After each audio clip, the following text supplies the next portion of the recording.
And this is Jim Stickley calling from America Credit Union regarding your primary account.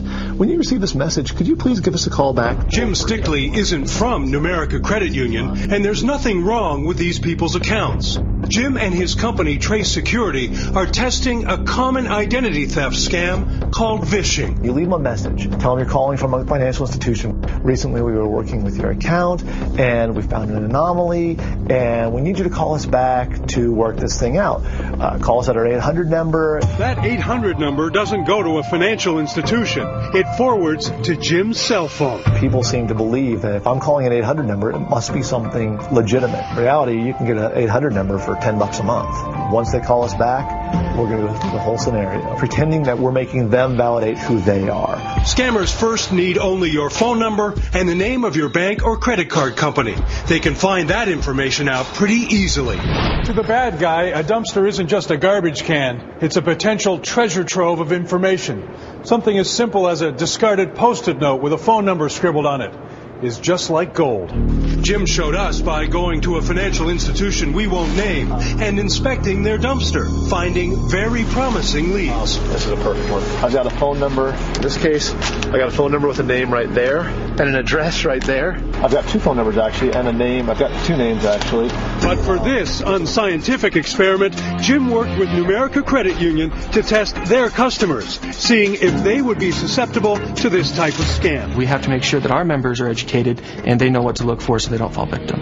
We would hope that people are going to be suspicious. They should realize that any financial institution already has this information. Jim was given 6 phone numbers of Numerica customers that are friends or family of employees.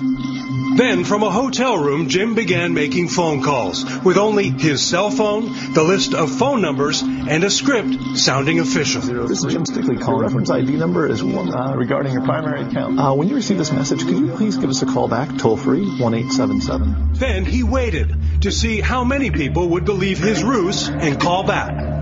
Within an hour, the phone rang. This is Jim. For security purposes, this call is being recorded. How may I help you? Are you guys regarding my account? And for security purposes, can I verify your social security number? It's 53. That's not coming up. What's your primary account number? Let's see. Oh, the 5. Okay, that brought it up. Okay, great. All that's been happened on this account is your address has gotten messed up. So all I need to do is just verify that, and we're done. Here, let me give it to you. Sure. It's 1. He gave me his social security number, gave me his account number, gave me his address, and he gave me his name. And that's really all you need to ruin somebody's life. Another caller did get suspicious, but it was too late. Yeah, Jim, you left a message at my home phone, I believe. For security purposes, can I verify your social security number? 57. What's your primary account number? Okay, Jim. I don't mean to sound skeptical, but how do I know you are with Numerica? Where you asked for my social security number, and then that all of a sudden then you want my account number. And I have no way of verifying who you are. We then informed Herb of our test. His suspicions came in. They should have come in just before, but I got the one thing that I needed. The one thing he could not ever undo was his social security number. Herb realized that as well. I was caught off guard. It took me a few seconds to figure out something wasn't right, but it was too late. Luckily, it was just a test. 3 out of the 6 customers fell victim to Jim's test. 3 others were suspicious and didn't give their information.